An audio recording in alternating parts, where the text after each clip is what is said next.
మన పోలీసు వాళ్ళు నోటీస్ ఇచ్చారు. మా జాతిపితకు నోటీస్ ఇస్తారని.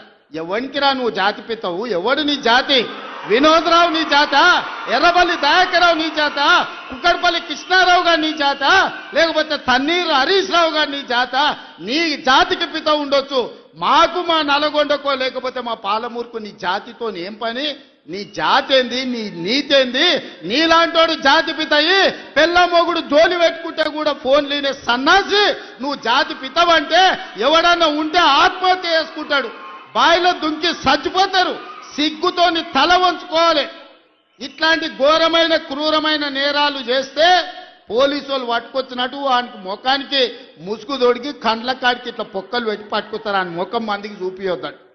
మన పోలీసు వాళ్ళు పిలిచినప్పుడు హరీష్ రావును కేటీఆర్ని అందరినీ ముఖానికి ముసుగు తొడిగి పట్టుకొచ్చేది ఉండే, లేకపోతే ముఖానికి మసి ఊసి పట్టుకొచ్చి పోలీసుల ముందర పెట్టేది ఉండే.